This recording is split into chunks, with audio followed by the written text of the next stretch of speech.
Les prix de l'immobilier ont reculé de 1,1% à Paris et de 0,4% en Île-de-France au deuxième trimestre.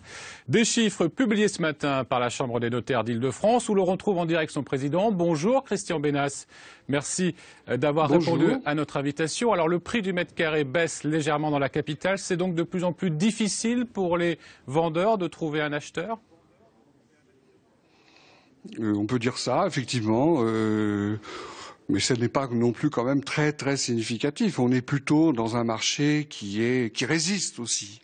Alors Christian Bénas, regardons ensemble le prix du mètre carré arrondissement par arrondissement. Où avez-vous enregistré les plus fortes baisses ?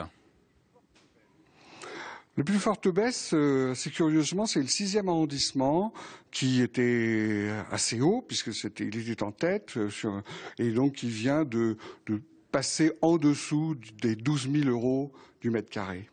Par contre, il y a des arrondissements où ça a tendance à remonter, comme le 19e par exemple. Alors, il y a beaucoup d'arrondissements qui sont stables, quelques arrondissements comme le 19e arrondissement qui montent un petit peu, pas tout à fait 3%, c'est assez peu significatif. On est quand même dans un marché qui résiste.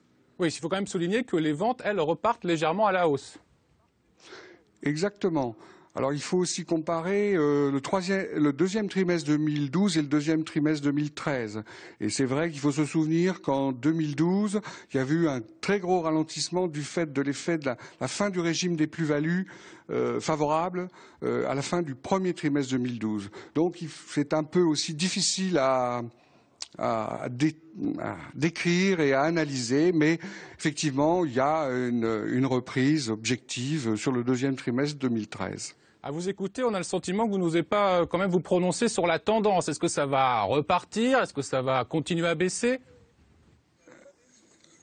Il semble que la tendance soit quand même une orientation vers la baisse, légère, une résistance, parce qu'effectivement, on constate un ralentissement quand même général des volumes si on se reporte aux années antérieures, mais effectivement une résistance dans les prix. On aurait pu penser d'ailleurs, ça avait été dit il y a quelques mois, que la baisse des volumes allait entraîner une baisse significative des prix. C'est ce qu'on ne constate pas. Donc, alors, est-ce qu'on peut dire, Christian Bénas, que le prix de l'immobilier reste toujours sensible à la situation économique et sociale ?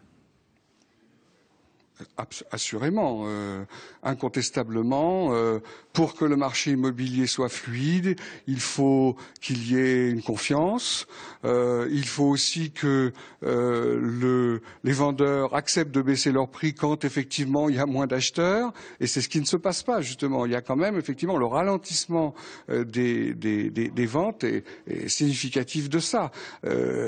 Pourquoi ? Parce que je pense que l'immobilier constitue encore pour beaucoup une valeur refuge et qu'à la limite un vendeur ne baisse pas son prix parce que il va pas très bien savoir ce qu'il va faire de son capital si il le réalise. Merci Christian Bénas d'avoir répondu à nos questions. Vous étiez en direct de la Chambre des notaires de Paris.